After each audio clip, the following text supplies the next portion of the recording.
When I ordained in 2011, it was, to me, I did something that my mother couldn't do and my grandmother couldn't do.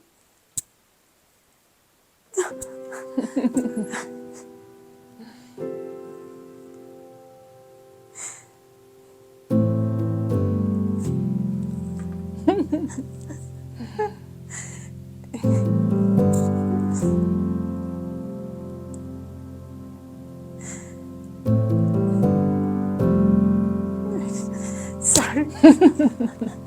It's sweet.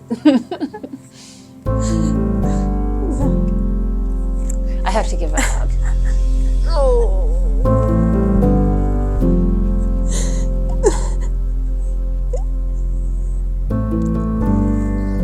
And they probably would have done, isn't it? Actually. They probably would have done. Yeah. Yeah.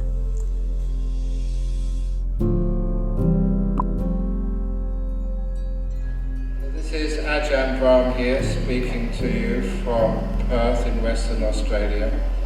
In a few months' time, in October, I will be travelling to London to support a very worthwhile project called the Anukampa Project. There's nothing wrong with being ugly, fat. I celebrate my tummy.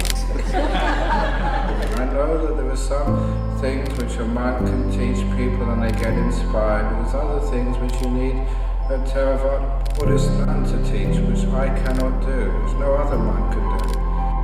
So I'm very supportive of Bhikkhuni Canda giving so much work and so much effort to try and start something for Theravāda Buddhist women in UK.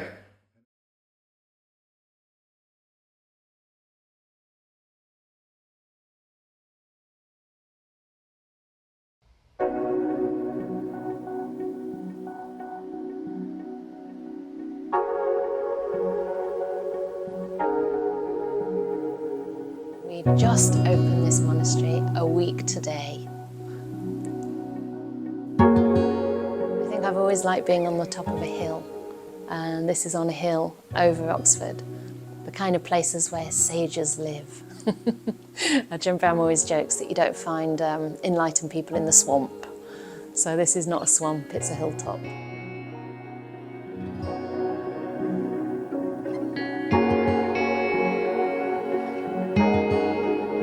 So I'm Venerable Canda, and I ordained in Myanmar in 2006 and spent the first 4 years of my monastic life training there before coming across Ajahn Brahm around 2010 and on a leap of faith going out to access his teachings and eventually taking higher ordination with him in Perth.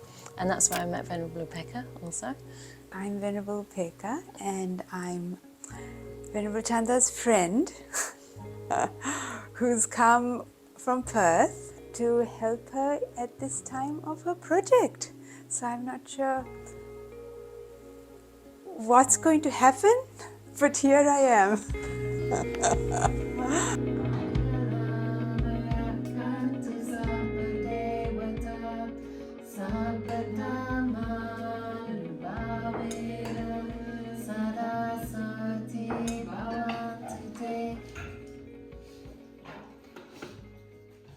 And at the time I ordained in Perth, I'd already been in robes for about 8 years before the full bhikkhuni ordination. And I was really aware of the difficulties for women to actually find a place to ordain and the challenges in finding a place that's suitable for their long-term growth. And the fact that, you know, just like in any livelihood, we need change. We need to go to different places, train under different teachers, develop certain qualities in us that maybe we can't develop in one place alone. And because of my great faith in my teacher Ajahn Brahm, I was willing to serve in whatever way he wished me to. So when he asked me in about 2015, as a joke, actually, if I'd consider coming to England and starting something here, I was like, oh yeah, that's kind of funny and sure. And I went back to him a month later and said, you know, was that just a joke or were you serious? And he sort of said, yeah, just go and see what happens. Very relaxed. So I left Perth for my annual trip, and while I was over here, there was some interest in seeing the Bhikkhuni Sangha revive here, because there aren't any opportunities, there aren't any bhikkhunis in this country, let alone monasteries where they can live. And so I said to Ajahn, well, there's some interest, but of course I'd need you to be involved, you know, you'd have to come over and teach. And since you advise me on so many things anyway, could you be the advisor to this project? And I expected him to say, I'm far too busy. But he said, sure, no problem. And then I realised, gosh, I have my teacher coming to England. I have to do something fast. You never know, it might make a nice logo. It'll be very minimalist. So I figured out that we'd probably need a name and probably need a bank account and a website.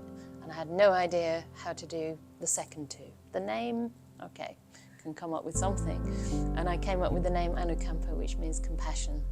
And in particular, a kind of empathetic compassion that's actually moved to give and that's moved to act in this world and to try and alleviate the suffering of others. So that the name was easy, and the rest was a make it up as you go. So I had to kind of put myself out there on social media, which I'd never done before, and just try to rally around some interest and some support, and of course start teaching the Dhamma as well. And for the first 4 years of this, it was basically me living from house to house with any layperson that was kind enough to offer me a room and a place to put my laptop. Actually, it was just a tablet at that time. And spent hours and hours organising these tours. So that was the first 4 years, and I'd spend every Rains retreat in Perth to meditate at Upekkha Grove with Ajahn Brahm and keep my practice strong. So every time that I came back, it was really, in a sense, a big adventure and also a big risk. But slowly some momentum started to build, and about 4 or 5 years ago, we rented our first place in Oxford.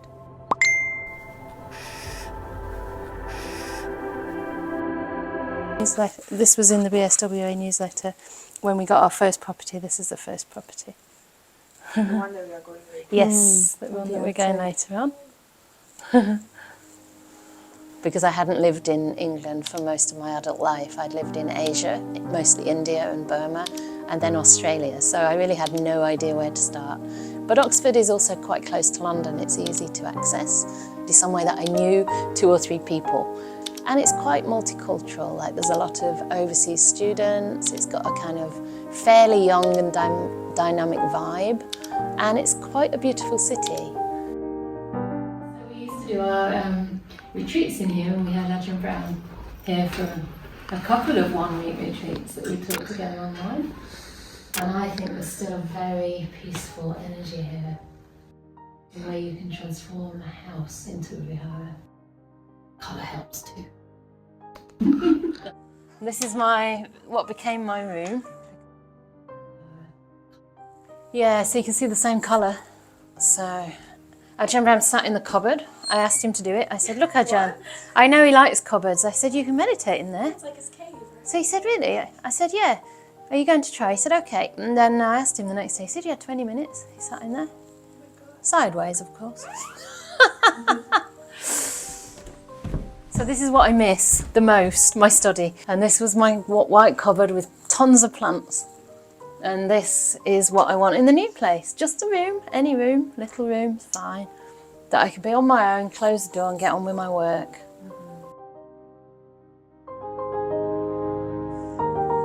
But you just have to make decisions for the bigger picture, even when it's uncomfortable. Oh, the heating's on now. Lovely.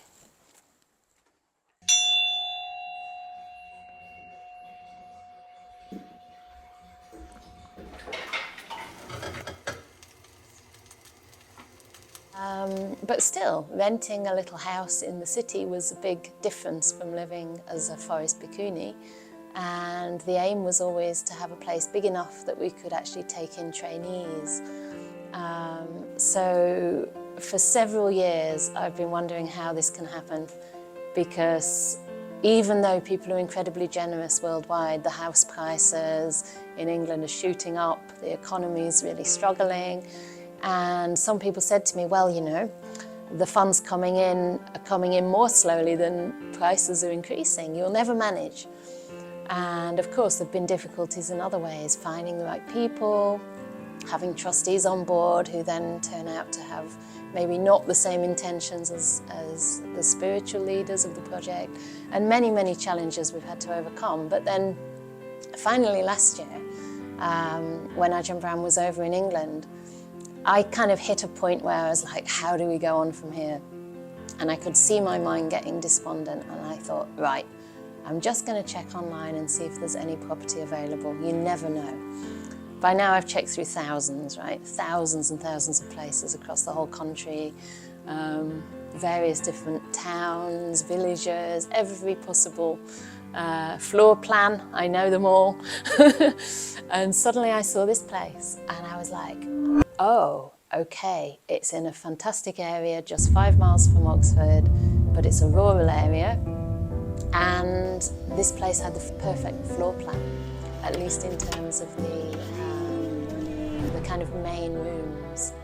And what I always look for is a beautiful room for meditation, which is where we're sitting now. And you can see there's a gorgeous cherry blossom outside, and it's really spacious. Also big areas for guests, to receive guests at lunch, and a nice airy kitchen as well, with some accommodation, about 5 rooms upstairs, and the potential to expand. As well as that, we have some outbuildings already, which we want to make into kutis in the long run, so that the monastics have suitable seclusion. Let's go through here because it's really nice. This is going to be the nuns' area through here. Now, for every nun who wants a nice monastery, they look for the shed. So even though people might think the house is impressive, this is what interested me. A shed with a bit of electricity. However, it's very damp and not quite habitable. So I don't know what we'd have to do, but it'd be great to turn this into a kuti. Be careful of the cobwebs and the damp. But it's a good location because there's already electricity here, but we'd obviously have to rebuild it completely. But there's another lovely little kuti, potential kuti here, which was used as a tennis changing room. Wow. But to us that looks like a kuti.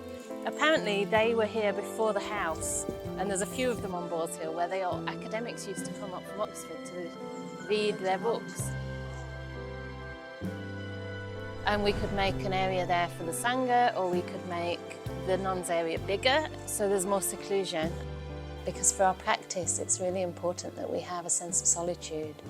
And this is what enables us to really go deeper into the Dhamma and help other people to practice more deeply as well. But also a beautiful place to attract people who want a bit of a refuge from the busyness of the world. So yeah, when I mentioned this place to Ajahn Brahm, it seemed a little bit spontaneous. There were only another 5 or 6 days left of his tour, but I said to him, look Ajahn, I'm just going to phone the agent. So I phoned the agent immediately and I said, have you got a slot on Wednesday morning? I remember the day because it was the 1 hour that Ajahn Brahm had free, that we both had free in the tour. And amazingly they had a place for us to come and visit. And I think for me it was a combination of inspiration, but also just sitting down in the main room and feeling this sense of peace come over me. And it just seemed as though there was a special quiet atmosphere here.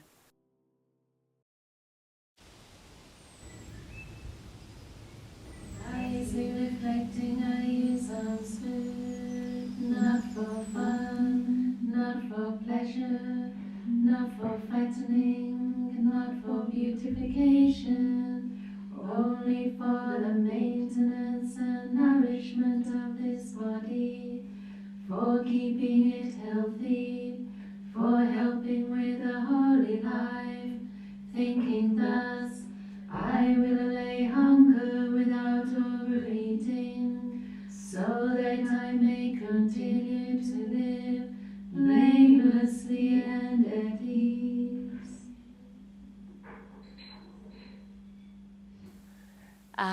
So at that point we still didn't have the money. We were actually almost $1 million short.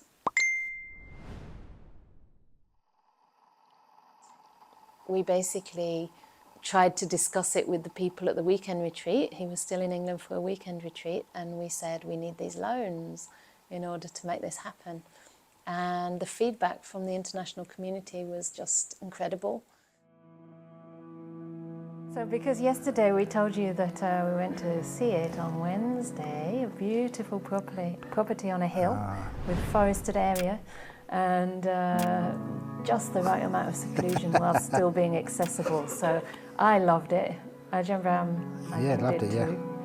And but they already had one offer, which was kind of competitive to us because they would still have to sell their property first. But now they had a cash buyer. So it's like really intense. So alongside being peaceful here, I've been on the email and talking to the agent. And the feedback from the international community was just incredible. People were so enthusiastic, and we got offered so many different loans, all of which we couldn't take up, but we got a loan in the end that was sufficient to bridge the gap. And we made an offer a few weeks later, which eventually was accepted.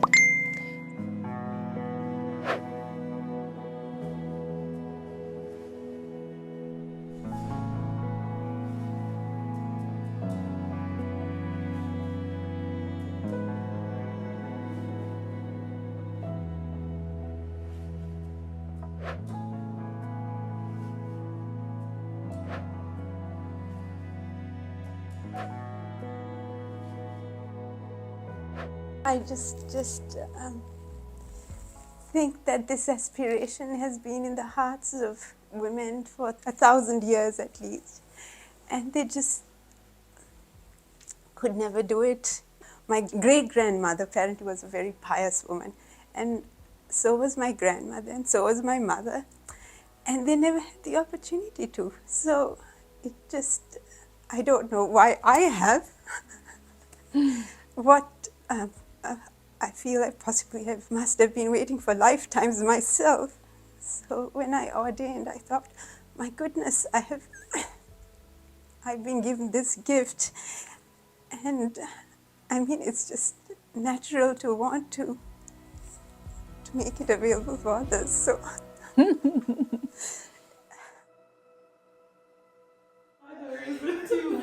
Lovely. No. You're even more dorky. Venerable Canda, I met when she visited Perth in, 2012. And I just thought, don't I know you? And she thought, don't I know you? But we had never met before. So we can only assume it's from another life. So why am I in England? I have no connection to this country. I grew up in New Zealand and in Singapore, and I'm a Sri Lankan originally, but you just have to share what you have been so freely offered.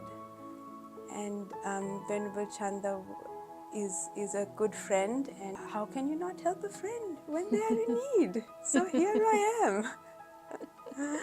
So maybe we made this aspiration in another life, who knows, but It's probably quite likely. probably quite likely, yeah.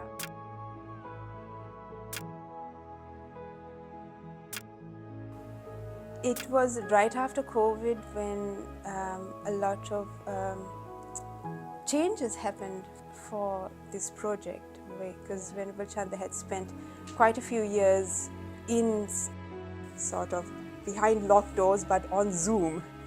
So she was amazed and probably didn't quite expect that all those people who were in a Zoom room were suddenly in her room.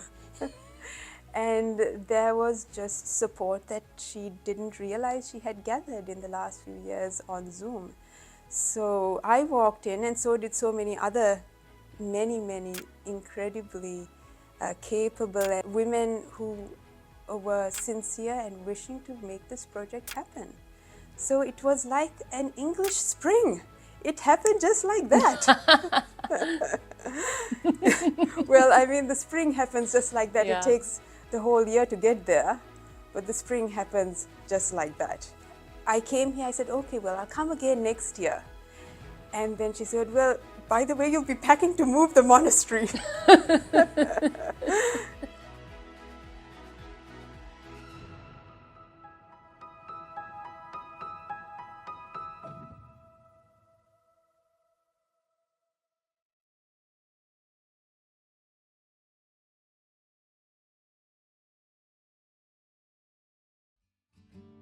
Now we're going to do a little fun auction, and one of the purposes of this is to raise some funds, or really it's just to have some fun, so we call it a fundraiser. F-U-N, raiser. So I'll show you what we're using for the office at the moment. So yeah, at the moment I'm using this room, which is the boot room, for a kind of office, but it's right next to the kitchen, so it's not really suitable because it's actually an entrance. Yeah, you haven't seen this yet. This is a huge double garage. So this is what I'm talking about, the potential of the place, you know. This is a huge area, obviously not insulated. You'd have to get enormous amounts of planning permission. But for the very long term, this whole space could be for the lay guests, and you could get showers and stuff. Remember what this is for. One of the things it's for is to get an office. Yeah.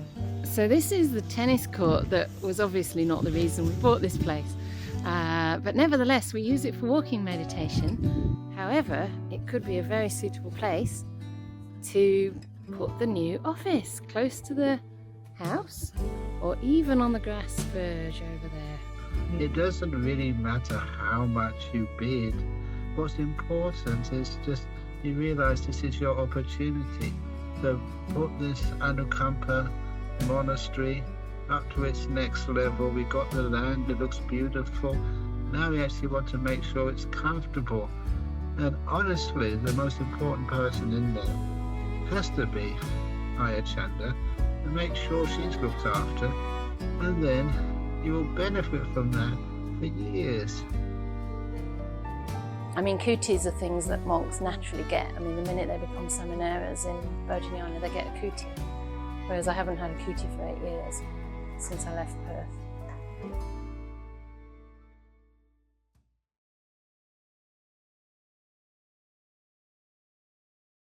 Yeah. I mean, we've done this against the odds. I said to Ajahn Brahm recently, look, we did this. We actually did it. We did it from nothing. He said no. He's been educated now by me, in a sense, because he didn't realise it'd be this hard for bhikkhunis. But he said, no, you actually started from minus. And that's really true. We started from a deficit. We started without the support and respect. So it's a lot harder.